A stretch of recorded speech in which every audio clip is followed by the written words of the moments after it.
আমরা বিপদে পড়লে এক আল্লাহর কাছে চাই। রব আর খালিক যদি একজন না হয়ে দুইজন হয়, তিনজন হয়, ওটা ভালো না একজন হলে ভালো? দুইজন বা তিনজন হলে মারামারি আছে না নাই? কথা বলেন। এক খোদা বলবে তুমি আজীবন সকালবেলা পূর্ব দিক থেকে সূর্য উঠাইছো, পশ্চিম দিকে ডুবাইছো, কালকে থেকে আমি উল্টা করব, পশ্চিম দিক থেকে উঠবে পূর্ব দিকে, ধাক্কাধাক্কি আছে না নাই? এ বলবে একরকম, ও আর একরকম। কয়জনের মন খুশি করবো আমরা? আমরা এতজনের ইবাদত করি না, আমরা ইবাদত করি একজনের। চিল্লায় বলেন তিনি কে?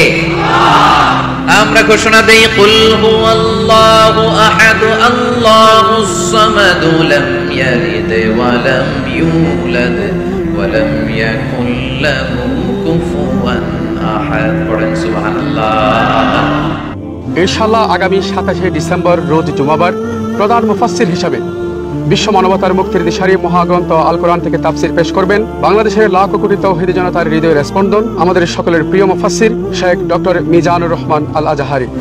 গত 5 বছর আজহারি সাহেবকে মানুষ পাচ্ছেন না। আমার মনে হয় ডক্টর মিজানুর রহমান আজহারি সাহেবের প্রথম প্রোগ্রাম দিয়ে এটা হতে যাচ্ছে আর কি। সারা বাংলাদেশের প্রতিটি জেলা থেকে ইনশাআল্লাহ এখানে লোকজন আসবেন, যেহেতু এটা একটা ঐতিহাসিক মাহফিল এবং আমার মনে হয় সারা বাংলাদেশের এর চেয়ে আর কোনো বড় মাহফিল আছে বলে আমার জানা নেই। আপনারা যদি একটু দেখেন তাহলে বুঝতে পারবেন। আমার কাছে মনে হয় এটা হচ্ছে একটা ইজতেমার মাঠ। কাজ শুরু হয়েছে গত 11 দিন আগে থেকে শুরু হয়েছে, এখনো চলমান। আশা করছি মাহফিলের আগের দিন পর্যন্ত ওনার কাজ চলমান থাকবে।